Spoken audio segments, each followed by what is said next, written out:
All right, Vanessa, your co-host. And with that, let's go ahead and dive in. If you can help me watch our list and let folks in as they pop up, I'd appreciate it. All right, everyone. So housekeeping issues. I'm Nick Curley, president of the Highlandtown Community Association, and thank you for joining us on this beautiful May evening. This meeting is recorded and will be posted in its entirety to our YouTube channel, along with all the other videos of our meetings at some point in the relatively near future. So please act accordingly. Tonight we have a pretty light agenda, so I'm going to do a quick round robin of any HCA board members and ask them if they have any announcements they'd like to make. After that, we are going to take questions and brief comments from the floor. And then we have two guests scheduled for tonight. We've got Doug and Robin Lewis.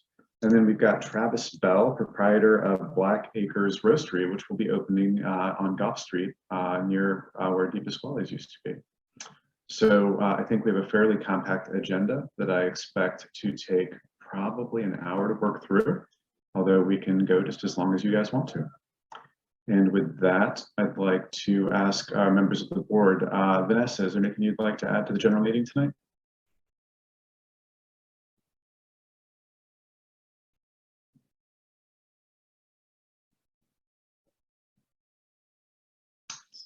I'm guessing that's a no. Brian, anything you want to add about the cop walk tomorrow night kicking off? Sure. Cop walk, we are starting our weekly cop walks again, starting this week, starting tomorrow. We used to do these on Thursday evenings at 7 o'clock. Due to a few other conflicts during the week, at least once a month, we have decided to switch to Tuesday nights. So our cop walks will step out from the corner of South Conkling Street and Goff Street. This will be across the street from Sally O's or across the street from the old Laughing Pint. We'll step out at 7 o'clock. The police department is going to try, when they can, to give us a bilingual police officer. Officer availability, as I'm sure everybody understands, is variable by, depending on what's going on at any given particular moment. And of course, is also going to be subject to weather and, who turns out. But very excited to get this started up again. And would urge anybody who's ever had any kind of a conflict, a complaint about something going on their block, something that they'd like for the police department or the community association to know about, to come out and, walk the area. If you have something that you're interested in sharing, but you're not terribly interested in being seen with a police officer in a crowd of people, you can always tell us what's on your mind, where to find some things and share it with us, and either walk with us and peel off before we get to your block, or just share it with us in advance. And as always, the things that we address during the cop walk are the things that the people who are on the walk bring to our attention. So it's pretty simple. The other side of it, and it sounds kind of heavy when you talk about a police walk looking for trouble with a police officer. Sounds rather ominous. The fact is, it's actually a pretty nice social gathering with a walk. So bring a dog and come out and join your neighbors and walk around and meet some new people. And that's frankly how I got involved with the neighborhood, was by attending cop walks and meeting people in the neighborhood. So it's not only good for the neighborhood, it's a good social event as well. So tomorrow night and every Tuesday night, weather and officer permitting, starting tomorrow at 7 o'clock. So be there. Thanks. Outstanding. Thanks, Brian. And just to reconfirm, that's in front of Felicia's Gallery at Goff and South Conkling? Correct, yes. Outstanding. Cool. Well, I will see you there, and I hope to see many of you there also. Outstanding. Any other updates from the board? Vanessa, I think you were disconnected briefly. Is there anything you'd like to announce? No? Okay. Michael Dorsey, I'm going to ask you in a moment if there are any announcements you'd like to make. I'd like to just briefly announce that our financials for the end of our last fiscal year have now been posted to our website through an oversight of mine, not realizing they were part of a multi-page document, like a tabbed workbook. They didn't get posted. So they're up now. So if you've been really interested in looking at our books, but unable to, now you can. Outstanding. Cool. Michael Dorsey, anything else from the treasurer or the garden you'd like to add? Nothing at this time. Outstanding. Thanks. All right. Anything else from the board of directors for the good of the order? No. All right. Well, with that, I'd like to open the floor. Would anyone from the floor like to make any community announcements? Typically, we start with Amanda Smith-Peters because she's got all the good news. Amanda, break it on down for us, will you? Sure. Hi there. So just a few quick updates. The art walks are going really well this season. So they're every first Friday. So please keep coming out. It's one of the few events we can do because they're socially distanced or physically distanced. The next one is June 4th, and July's will be a light walk because some of the venues are choosing maybe to take a week off or the month off for the holiday. Also, there have been a number of job postings in the district. We could really use your help, not just with any of the posts that we're doing about our great businesses, but if you know of anyone that's looking for work, please share. There's some really great job opportunities at Snake Hill, at some of our retail shops, and even at Sally O's just posted today. So anything we can do, because remember, when we're out supporting those businesses, if they don't have enough staff, could be slow, could be frustrating. So please be patient with them, knowing that they might be short of staff as well. I think that's about it from, we're still doing the Conkling Plaza survey, re-envisioning the intersection of Eastern and Conkling. So if you haven't taken the survey, I believe it's on the Arts District Facebook page, so you can take that. And I think that's about it. Cicadas.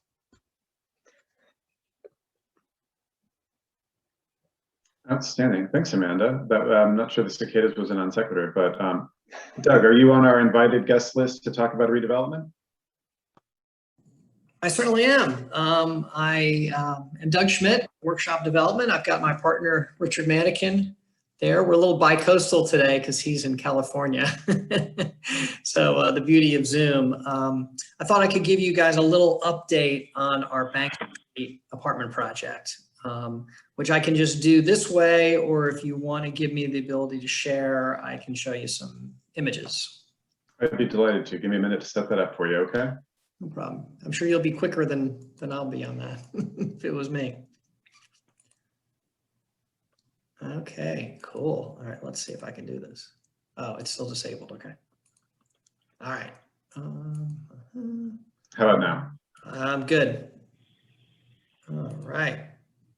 Now let's see if I can. Hey, there we go.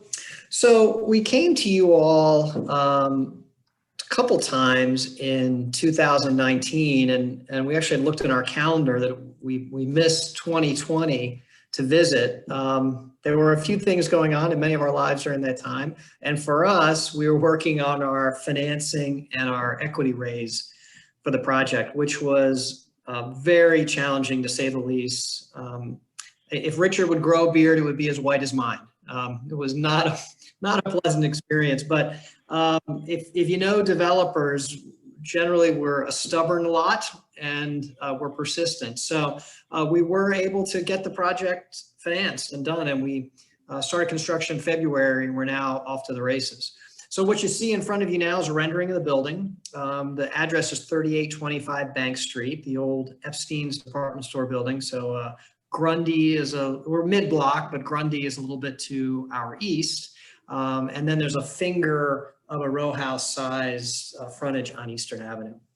So this shows the building. If we showed you guys renderings, which are essentially this. There are a few little tweaks as we went through the city urban design approval process.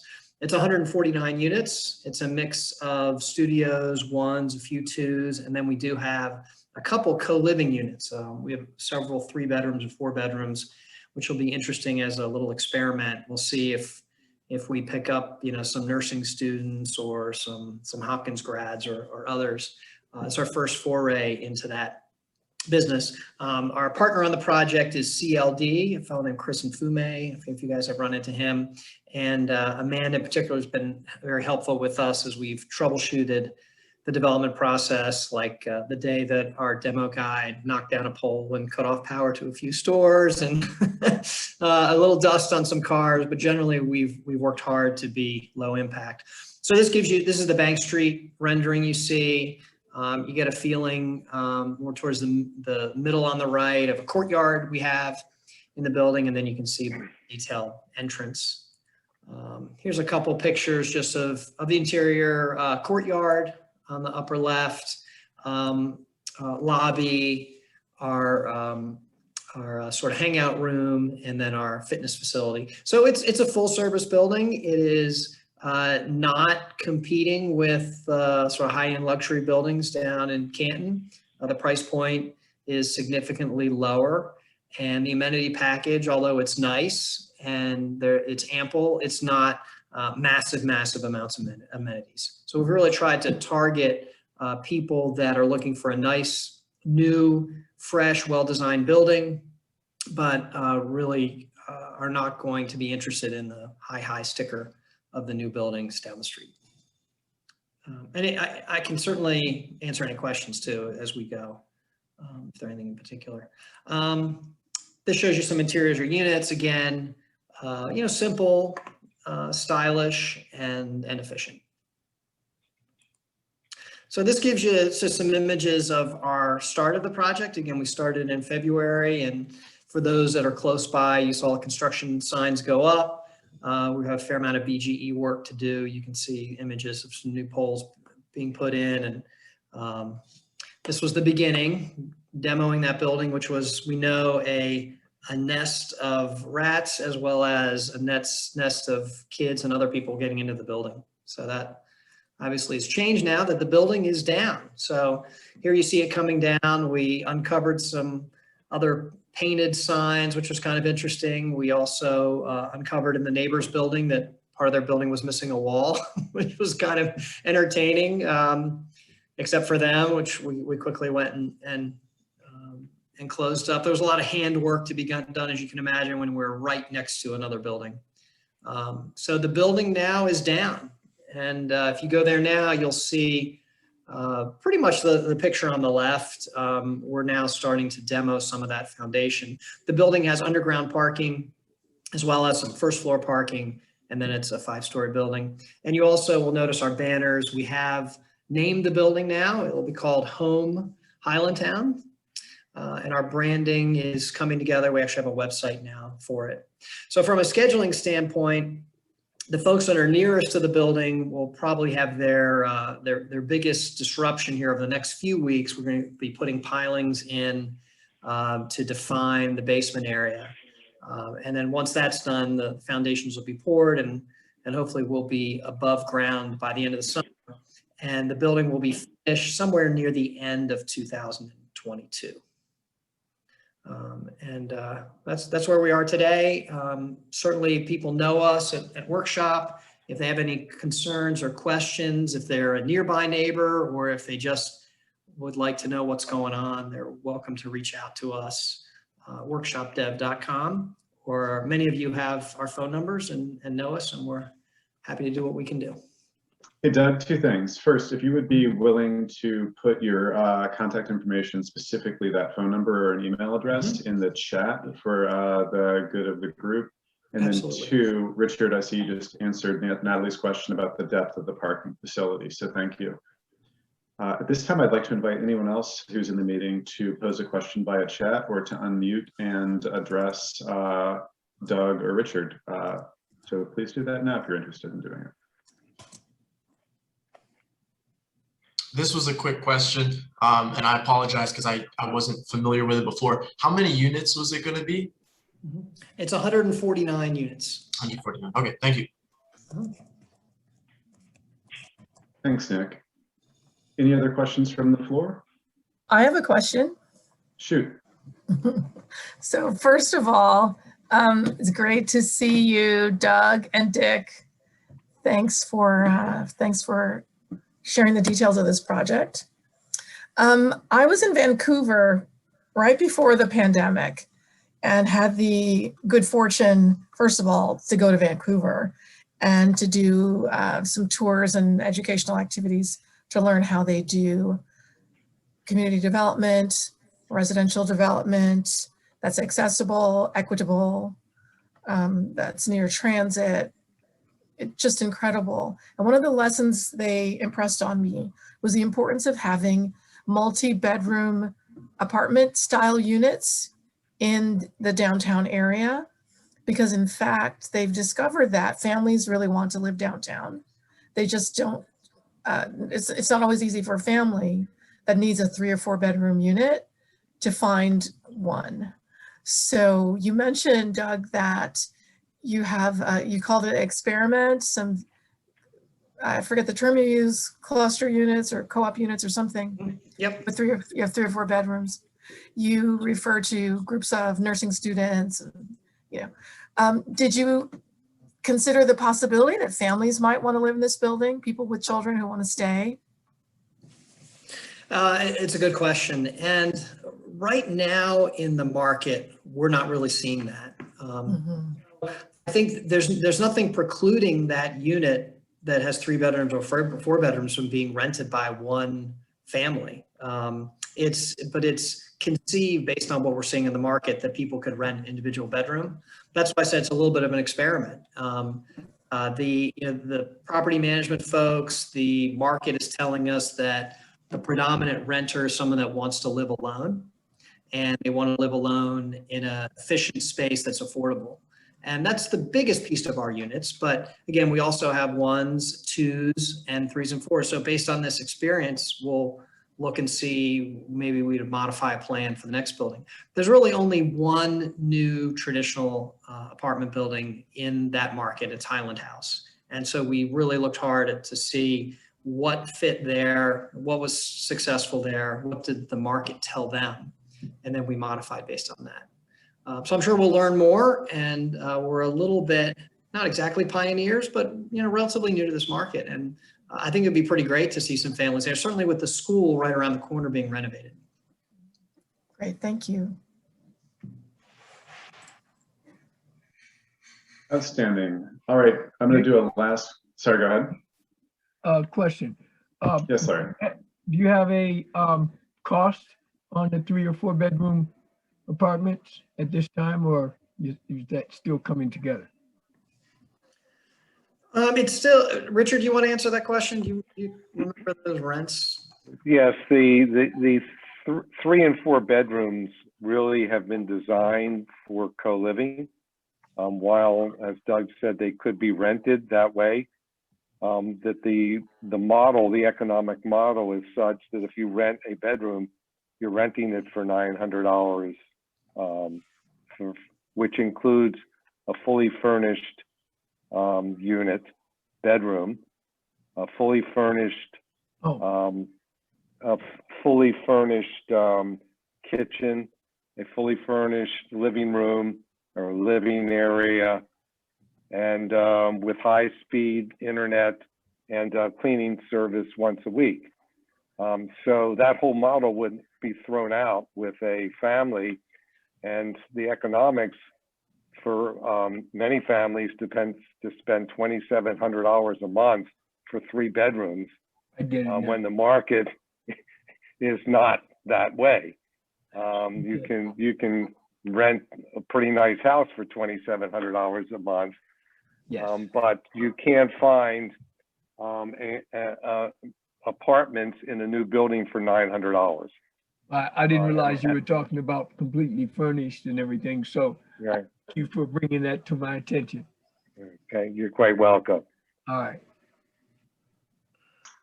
Thanks, Richard. Thanks, Larry. Any other questions from the floor for Doug or Richard?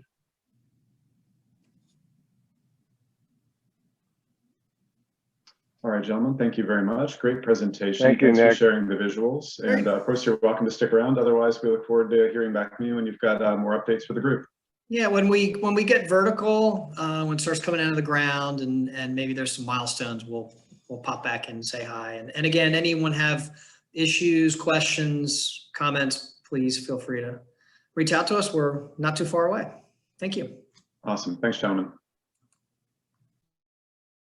All right. Any other updates or announcements from the floor? Yes, I have one announcement. We have the Big Truck Day coming on Saturday, May 22nd.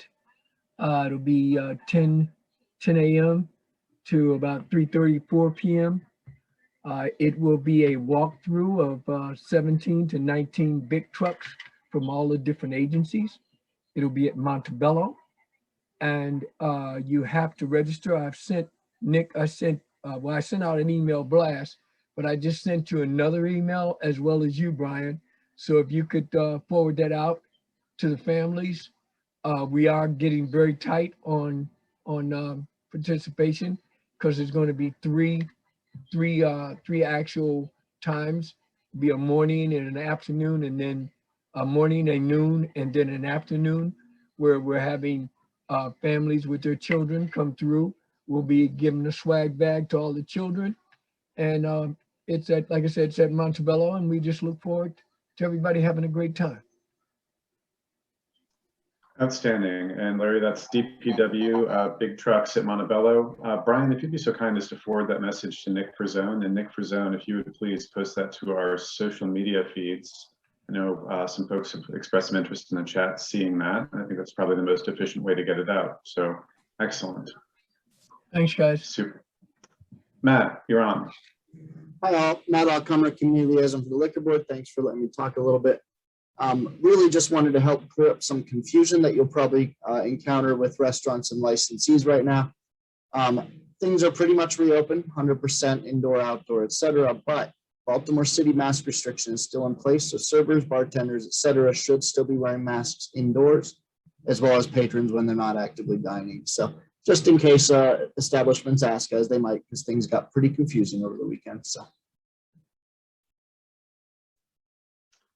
Thanks for that. Excellent. So a couple of housekeeping items real quick before we make a final call for announcements from the floor, then transition to our two invited speakers. First, just following up on an item that's come up a couple times, Highlandtown Community Association Board of Directors is working with some key stakeholders in the community to figure out how to best connect with the entire community through meeting translation. And that is a work in progress. So we are scheduling a small scale stakeholders meeting for what has become late June at this point. So I just ask for your patience and support as we work through the logistics and nuts and bolts of figuring out how to facilitate and make successful the inclusion of Spanish language services in our meetings moving forward. So anyway, I think in practical terms, we'll see that whatever the outcome of those meetings are in the relatively near future will be evident in our probably September meeting this coming fall. So in the interim, I just thank you for your understanding and patience. We want to do it in a way that works for the community and serves it effectively. Also, since we've all gotten a bunch of different updates about masking status and you know, all that, I'd like to launch a brief poll, and since you're all here and you participate in these meetings, I'm interested in all of your feedback, whether you consider yourself a member or not. Let's take the temperature, and if you would just take a minute and respond to this question. In September 2021, I expect that I will want to attend an HCA meeting either in person or via Zoom. Let me know, because we're trying to figure out what to do moving forward. And I'll just tell you, there's some folks who appreciate the convenience and kind of access with respect to childcare and schedule constraints and everything else that Zoom meetings give them. So there's some folks who said, hey, let's keep doing this online. And there are other folks who say, you know what? I'd really like to see meetings happen in person. I miss the sense of community, and it's just really hard to fully engage in the experience from home. So Anyway, I'm interested in your feedback. I'd like to leave that up for another 15 seconds. We'll close it at the 1 minute mark. So you've got 10 seconds now. Please answer if you have not yet. Like really, I'm waiting on 3 people. If you can do it, I'd really appreciate it because we're basically tied and this isn't helping me at all. Okay, gonna end it. Thank you. Yes, Larry. Yeah, I was at a meeting, the South Baltimore Neighborhood Association on Federal Hill, where they actually did both. They had in person and they did Zoom, and it was quite successful. There was quite a few people at the in person, and there was quite a few people on the Zoom as well. All right, I appreciate that. Thank you. No. I appreciate it. Yeah. Okay. All right, I'll tell the floor what we've actually been discussing sort of in an unofficial, not ready for prime time sort of way is adopting a hybrid model, but we're not there yet. So more to come probably in our next meeting as we flesh that out, but I appreciate your feedback. So we've talked about meeting format. All right. All right, I'm gonna make a last call for any comments from the floor. Amanda says she will attend in any format. I'm not surprised, but thank you for that, Amanda. Any other comments from the floor before we go to Delegate Lewis? No. All right, with that, Delegate Lewis, thank you so much for joining us. It's a delight to have you here, and I welcome you to share updates with the group, and we'd love to, I'm sure, do some Q&A after that. Thank you. Thank you so much, Nick, and thank you, Highlandtown community, for making time for me in your regular meeting. It's been a really long time since we were all together. I don't know about you guys, but even on Zoom, just being with you, seeing you makes me feel a little more human. I hope you're all doing okay. So I came here this evening to share an update about a community initiative called the Livable Streets Coalition. But before I do that, may I share my screen, Nick? Let's see, okay. Great. Before I do that, I wanted to make all of you guys aware of the upcoming legislative recap that I and my colleagues, your state reps, Senator Bill Fergus, Delegate Brooke Learman, and myself will be presenting on Wednesday. That's this Wednesday from 5 to 6. This will be an online Zoom meeting. It'll be recorded and shown later. I think we might even have it live on our Facebook page. But if you're interested in the work we accomplished during this legislature, made groundbreaking progress on police reform, on health care, education, environment, and elections law, among other things, please join us. I'll put my email in the chat in a second so that you can just contact me if you don't already know how to register for this thing. Okay, now I want to close the Team 46 Legislative Town Hall and share my real update about livable streets. So the Livable Streets Coalition is a community-based, community-driven effort. It brings together 7 neighborhoods that are around and affected by high-speed, high-volume, dangerous traffic on Fayette Street and Orleans Street, and even a little bit north of there. The neighborhoods are Highlandtown, Elwood Park, Patterson Park neighborhood, McElderry Park neighborhood, Butchers Hill, Washington Hill, the Care community, and Madison East End.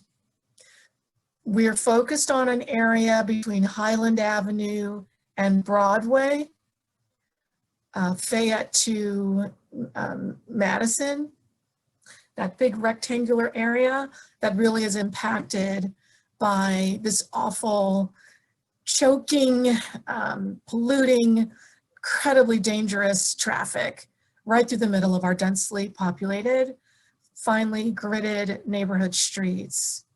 So I'm coming to you, Highlandtown, to make sure you're aware of this. Some of you have already been involved in the coalition, but I want to make sure you're aware of this and that you're aware of the opportunities that we have at our fingertips to make our streets more livable. I want you to know how this started. So in late 2018, neighbors living on streets, on Fayette, Orleans and the streets around it, contacted me with concerns and complaints about cars running into their homes, driving over their marble steps, running over their and killing their pets, being incredibly noisy, and just immiserating life on the streets where we live. There've been a number of efforts over the years to try to tackle the street conditions that we live with. But neighbors were fed up, and also neighbors weren't really talking to each other. You may know that Fayette and Orleans constitute the historic racial red line, that boundary created in local city policy and later enshrined in federal law that isolated Black people in ghettoized neighborhoods and cut them off from access to capital, and essentially created a kind of residential apartheid.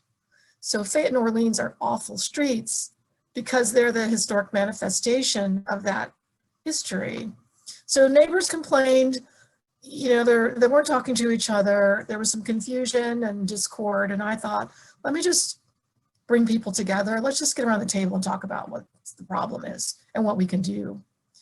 I also, because some folks felt that the solution was really more enforcement, bringing police into the equation of enforcing speeds and ticketing folks. And I feel that law enforcement isn't always a solution to our social and environmental problems. So we got together and talked about what people really wanted. We also conducted door-to-door surveys in the Highlandtown, Patterson Park, Elwood, McElroy Park, Butchers Hill, Washington Hill area, and knocked on over 400 doors, talked to over 200 individuals. And the vast majority of them, over 80% of them, said, if you could change one thing on my street, I would want you to change these cars and their speeding and noise and danger. I'd want you to slow down these cars or just get them off my street. And that's where the idea came from. The people have asked for something to change. So we've got partners, including the Baltimore City DOT, the Department of Transportation, nonprofit partners like the Association of American Retired Persons, the AARP. We've got the National Federation for the Blind, which represents visually impaired people who really are still struggling to get access to public goods like safe and clean streets, and access to transit that they really rely on. And still fighting for really simple things like that. And of course, the 7 neighborhoods have expressed a commitment to participate in what we're doing with livable streets. So here's where we are right now. We are at the point with livable streets where we've established some work groups, and over the next 2 months or so, those work groups will be designing projects to change conditions on a few streets that people feel are important to change. So I'm going to close this. This is a Livable Streets website, by the way, and I want to credit my friend Brian Seal for this drone video. We shot that and show you what we have the opportunity to work on. So there's a work group on play streets, and we're looking at opportunities to create healthy, safe, and beautiful crosswalks like this one here. This is an example created by a local artist, Graham Carell Allen. And this is a crosswalk that he's done in somewhere not where we live, Reservoir Hill. We have the opportunity to do projects like this. Folks are envisioning perhaps Fayette and Elwood as a good spot, maybe Highland and Fayette, which is a very dangerous intersection where I know children have been run over by cars. Fayette and Elwood as well. An elderly neighbor was mowed down by a car at that intersection last year. So if you're interested in creating, traffic calming, human-centered, safe and beautiful changes to make our streets more livable, this is something you could help us work on.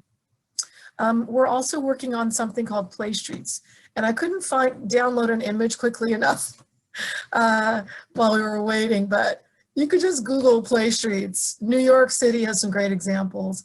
Here's some things we could be working on. Streets like this, where a play street is a street where people are more important than cars, and children in particular are prioritized, their safety, well-being, and happiness. So Play Street is closed down to through traffic with programmed activities, chalk painting, hopscotch, whatever, so that children can play. Cities around the world are doing this successfully. As usual, Baltimore is 100 years behind everyone else. But we don't have to be. And in the Highlandtown, Elwood Park area where we live, and I'm right here with you, I'm at Potomac and Baltimore, where we live, folks are excited enough about this idea that we maybe could show the rest of the city how it's done. So I'm going to stop sharing my screen and give you guys my email address.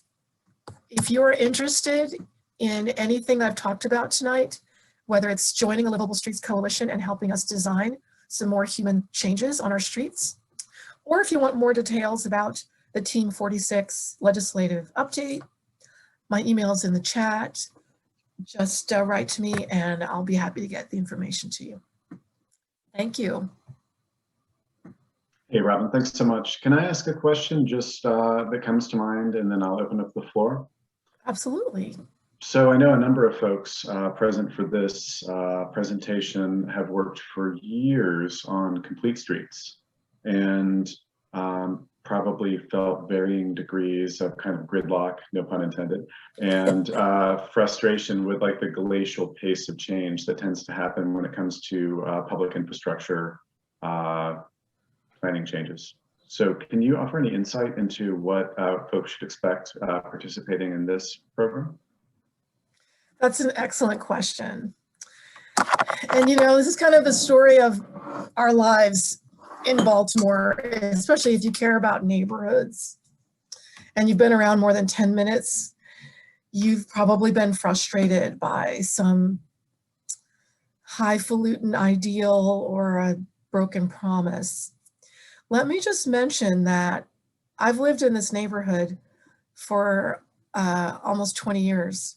I was one of the original volunteers in the Southeast Complete Streets work group back in 2011 and 2012.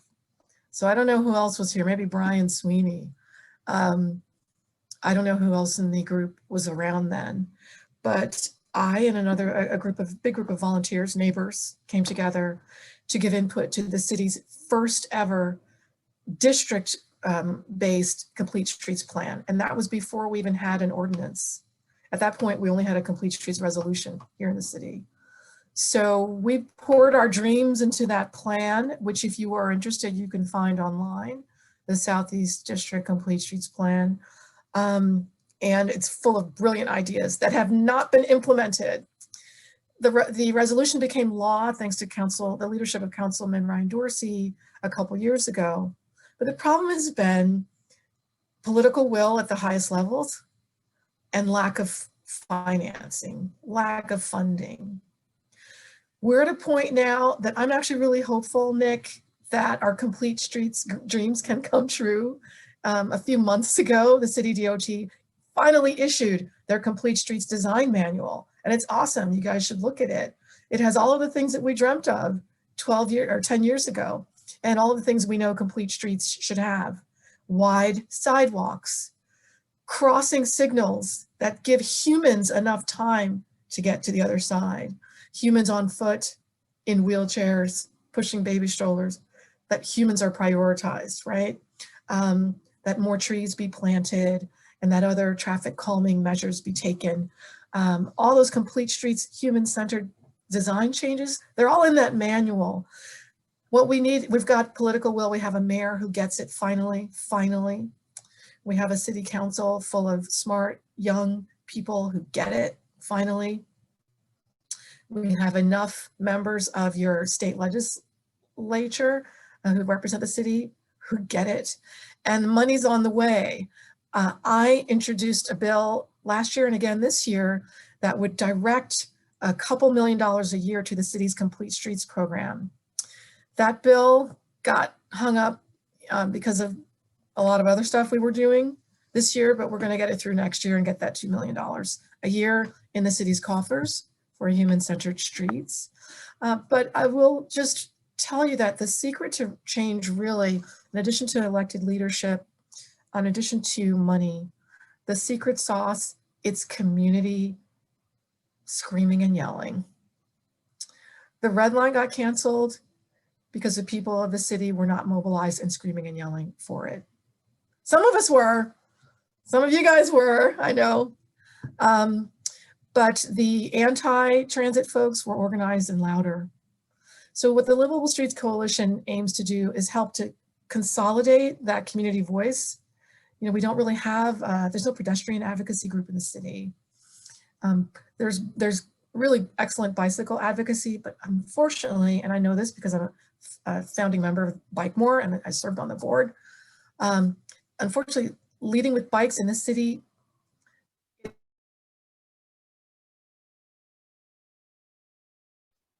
Hey everyone, it looks like we may have lost Delegate Lewis, so we'll keep an eye out for her to pop back in because I'm interested in hearing what she has to say.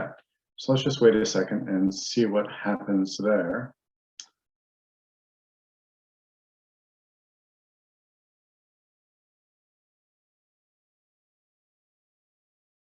And here she is.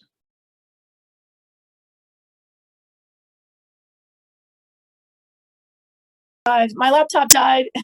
That's okay. We are. Can you hear me okay? Yeah, No, can you hear me? I'm basically done. Yeah, I can hear you. But I think Right. we're in a good place now for change to happen. Agreed. Do you mind if I ask for any other questions?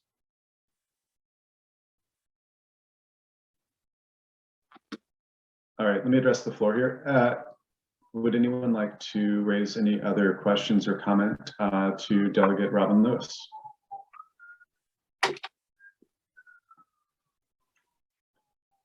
Looks like no. Delegate Lewis, thank you so much. I really appreciate your presentation. It was great to hear from you. Any closing thoughts? No, just that I appreciate you guys and thank you again for letting me share your evening. I'll log off. Thanks. Outstanding. Great to see you. Thank you. Thanks, Robin. Bye. Excellent. All right, everyone. I'm pleased to introduce our next scheduled guest, Travis Bell, proprietor at Black Acres Coffee Roastery. And Travis, you want to introduce yourself and take it away? Hi, good evening. My name is Travis Bell. Like Nick mentioned, I'm from Black Acres Roastery. I've been operating here since about 2017 over at the Eastern Avenue location in the old HCA building. I've been in the neighborhood since 2015. I actually live on Claremont. Bought a house here at that time and have enjoyed the neighborhood since. And my idea of staying in the neighborhood and being a positive impact was to try something different. I wanted to do a coffee shop. I know we have one in the neighborhood, but with the density in the neighborhood with Canton and Brewers Hill close, I figured another coffee shop would only be a benefit to everyone here. So that's kind of where Black Acres started. And since then, we've initially started doing pop-ups and events throughout gym events, CrossFit events, local markets and farmers markets. Have built an online presence as well through e-commerce, and we do delivery. So local delivery all through the Baltimore City area. And with all that, we've been able to grow and to the point where we actually need a larger space. and we have signed on to a lease on Goff Street, 3729. It's catty corner to Di Pasquale's. So that was a nice thing for a couple days since they're currently in Brewers Hero now, but still close for everyone. But we've been able to grow, like I mentioned, with everyone here in the neighborhood. Snake Hill's been a great partner with us, as well as Mobtown and Sally O's.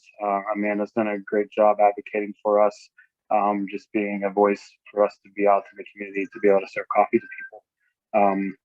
And so with our larger space, we're going to have a larger roastery, a larger footprint in the neighborhood here. And so we're looking to operate as a distribution with wholesale contracts that we have, as well as local and neighborhood contracts that we have. And then in addition to a roastery, we're going to have a cafe. So we'll have daily hours. Not sure on the hours yet, but morning to early afternoon most likely. And we also want to offer mocktails for daily patrons, and then at some point we'd like to introduce alcoholic drinks. For us, we were looking to maybe do beer and wine on tap. We didn't want to get too crazy into the alcohol scene, just because coffee is what our passion is. So that would just be an afterthought for us. So if we did have an alcohol license, a liquor license, we were awarded that. Something of the evening time would be like a 5 to 10 availability for that. And I really would like it to have more for events, because we have that great parking lot. We'll be able to, provide people with private events inside and outside the space. So I figured that would be a great tie-in to just, offer up more for the neighborhood, as well as the neighboring districts here in Baltimore. So if there's any questions, please feel free to ask me. Super excited about the opportunity to open up and expand our operations. I'll say one thing that we've been able to secure on our end is going to be a contract with Trader Joe's. So we'll have a lot of volume of coffee going in and out of the building. So you can expect a couple semi trucks, maybe twice a month, just coming down the neighborhood, similar to some of the trucks that are coming down now, just dropping off coffee for us. But outside of that, we shouldn't have a lot of vehicle traffic, and we'll have a few parking spots inside the blacktop area inside our private parking area. But we want that to be more of a seating area, so we're going to tie ourselves in with the art walks. Once we're up and running, we'll be able to extend that down a little further on Goff Street, so people can come down that direction as well. And I think that's it. Yeah. Travis, I can tell you, a bunch of people are really excited, myself included. Can you let us know a bit about the timeline, what it looks like for you? And yeah, so we go for a hearing tomorrow just to finalize our UNO. And upon receiving a permit for that, we'll start to do our own build out about June 1st. So the developers in there right now, kind of just giving us some, flooring and lighting and some framing out of some of the walls and stuff. And after that, we'll have, I'd say maybe 2 or 3 months time to build out. That's our hopeful timeline. We've seen that construction can take a little bit longer than that. So, but yeah, we're hoping to open up late summer, early fall for daily traffic. I don't know, that's pretty awesome. Hey everyone, any questions for Travis about Black Acres Roastery?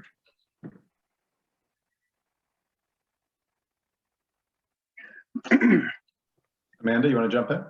Yeah, I don't have a question because I've been working with Travis a lot, but I just wanted to say that he is one of the most organized and thoughtful business owners that I've worked with in Highlandtown, and I really appreciate everything that he does. So I just wanted you all to know, like, we don't get many Travises, okay? Like, he's a special business owner who really cares about his community. He really worked hard to find a space here in our district when he could have easily just picked up and gone somewhere else to an easier space. And so he just really cares about this community, and he really cares about coffee. And I don't drink coffee, so I got to trust him. Well, Amanda, I used to like you more, and now that I know you don't like coffee, I don't know what to tell you. I don't either. We'll have to talk later. I'll drink a hot chocolate with anybody. All right, I feel better already. We do hot chocolate, so that's an option. Perfect. Larry, did you have a question? I'm sorry, Larry. Unmute yourself, please, Larry. I was so excited. Where will this be located?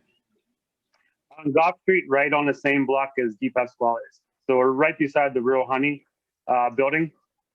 Okay. Wonderful. Thank you. Yeah.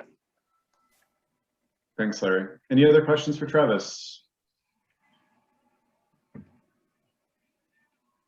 All right, well, Travis, thank you so much for presenting. Really great to hear from you. Brian, did you have a question? I'm sorry. No, Brian's just waving at me. So Travis, thanks a bunch. Again, the neighborhood's super excited to have you here, and we're expecting great things. So let us know if you need any support, and can't wait for you to get your shop open.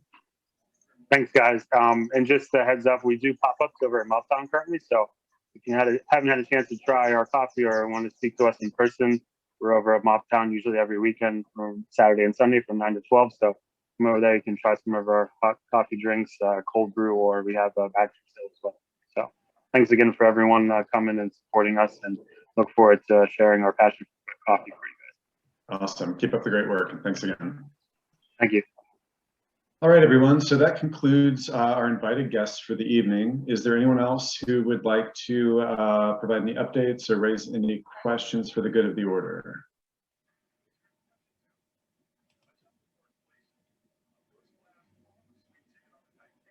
Ann Sawyer. Just again, a reminder, because there have been a couple mattress fires. If you see them, please report them. Not sure that anybody's lit them on fire, but two that close together on the same night. Let's not have mattresses laying around for pyromaniacs. Thanks for that, Ann. I'll talk to Brian and try and get him to stop. Anyone else? Questions for the floor? Announcements? Last chance. Outstanding. Well, I'd like to thank you all for a wonderful meeting tonight. We will now call this meeting to an end, and see you a month from now on June 21st. All right. Right. Mark Great. Parker, have a good night, everyone. Thank you for joining. Thanks, everyone.